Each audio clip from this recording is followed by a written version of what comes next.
বন্ধুরে আমার, এই আয়াত যখন বিশ্ব নবী সাহাবীদেরকে শোনালেন, আবু বকরের মতো লোকটা চোখে ছলো ছলো ছলো ছলো ছলো পানি, হযরত উমরের মতো লোকটা চোখে ছলো ছলো ছলো পানি, হযরত আলী তারও চোখে পানি।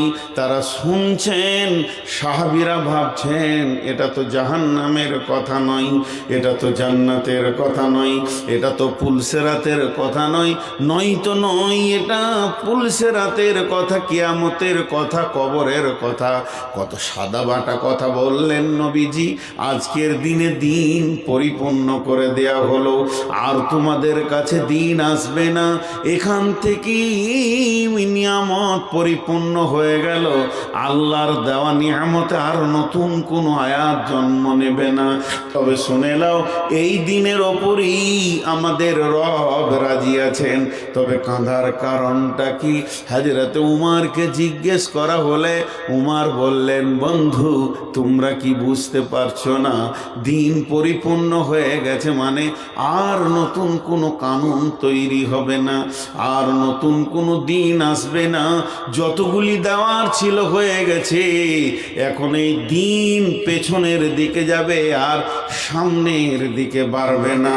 তার মানে একটা মিস্ত্রি যখন গ্রিল তৈরি করে, যতক্ষণ তৈরি করতে থাকে গ্রিলটার ওজন বাড়ে, যেদিন কমপ্লিট হয়ে যায় সেই দিন থেকে ক্ষয় হতে শুরু হয়। তার মানে বিশ্বনবী যে মাপের দিন, যে কাটিংয়ের দিন, যে স্ট্রাকচারের দিন আমাদেরকে দিয়ে চলে গেলেন, এই দিনটা আর 20 বছর পর এত সুন্দর আমরা পাবো না। ক্ষয় হতে হতে ক্ষয় হতে হতে ক্ষয় হতে হতে এটা এমন একটা এগিয়ে লেগে যাবে। হযরত আবু বকরকে জিজ্ঞেস করা হয়, আবু বকর তুমি কেঁদেছো কেন? হজ্জাতুল বেদার শেষ বয়ান শুনে আবু বকর বলে, বন্ধুরে ওই আয়াতটা তোমাকে আমাকে কি বলেছে জানো কি? ওই আয়াতটা বলেছে বিশ্বনবী এসেছিলেন একটা পরিপূর্ণ ডিউটি নিয়ে, তাকে পাঠানো হয়েছিল, এমনি এমনি পাঠানো হয়নি। এর পেছনে বৃহত্তর আল্লাহর উদ্দেশ্য ছিল, সেই উদ্দেশ্য পূরণ হয়ে গেছে। তার মানে নবীজি আর মদিনায় থাকবেন না, মক্কাতেও পাওয়া যাবে না, সমস্ত কিছু থেকে যাবে। নবীজির বিদায়ের বক্তব্য ওখান থেকেই পাওয়া যায়। বিশ্বনবী এবার বিদায় নেবেন, আর রসুলের চেহারা দেখতে পাবো না। বন্ধুরে, সেই দিন যেন আমাদের কাছে বিলুপ্ত হতে চলেছে, বিদায় নিতে চলেছে আপনার আমার হাত থেকে। তাই সেই হজ্জাতুল বেদাতে শেষ বক্তব্য ছিল বিশ্ব নবীর, হে আমার আল্লাহ, আল্লাহুম্মা শাহাদ, আল্লাহ তুমি সাক্ষী থাকো, তুমি সাক্ষী থাকো, তুমি সাক্ষী থাকো। এই পর্যন্ত নয়, হজ্জাতুল বেদাতে বিশ্ব নবী যখন বক্তব্য রাখেন, লোক সংখ্যা কত ছিল, সাহাবা সংখ্যা কত ছিল, শিষ্য সংখ্যা কত ছিল? কম বেশি 1.5 লক্ষ সাহাবা সংখ্যা ছিল। এতগুলো সাহাবাকে ছেড়ে দিয়ে বিশ্বনবী বললেন, তোমরা যারা আমার সামনে আমাকে পেয়েছো, যারা আমাদের এখানে হাজির হয়নি, আমার আনিত দিনকে তাদের কাছে পৌঁছে দাও। এই দায়িত্বটা দিয়ে আমি নবী মুহাম্মদ সাল্লাল্লাহু আলাইহি সাল্লাম হজ্জাতুল বেদা থেকে বিদায় নিলাম। তার মানে একটা বৃহত্তর দায়িত্ব পড়ে গেল আমাদের দিনকে পৌঁছানোর। এই এই এই এই চাওয়ালা, 1 কাপ না, তাহলে আমার বায়ান বন্ধ করে আমি উঠে চলে যাই, দেখ তোমরা চা খাও। একদম না, এটা কোন ধরনের কমিটির? আসলে কি হবে? তাহলে বায়ান বন্ধ, শুধু মজা শেষ হবে না, কোরআনের থেকে চায়ের দাম বেড়ে গেল।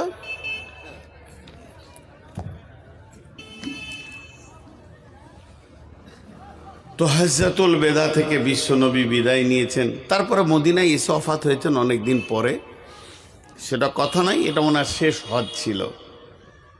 তো দিন আমানত, দিন আমানত, দিন আমানত, দিন পৌঁছাতে হবে। ওই জন্যই আয়াতটা আল্লাহ বলছেন।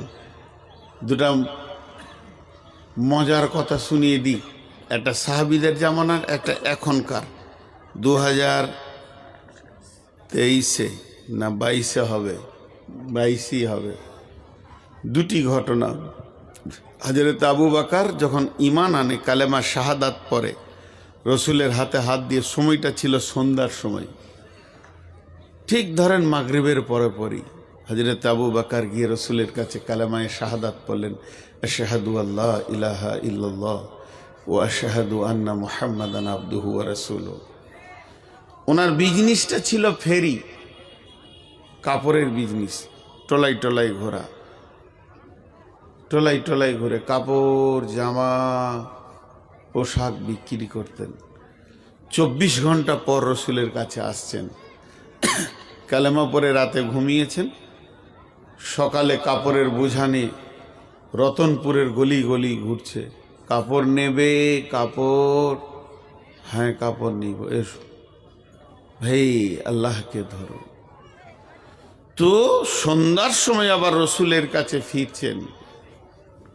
যখন রসুলের কাছে ফিরছেন তখন 10 জন নতুন কালেমাওয়ালাকে নিয়ে, কালেমা পড়িয়ে 10 জন নতুন মুসলমান নিয়ে যাচ্ছে।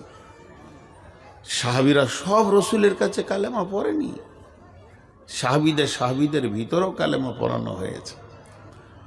10 জন নিয়ে যাচ্ছেন, আর আল্লাহ রসুলকে যে খুশিতে বলছেন, এ রাসূলুল্লাহ, এই 100 দিরহাম, 100 দিনার যেটা হয়েছে এটা আমার দুনিয়া, আর এই 10টা আমার আখিরাতের ফসল।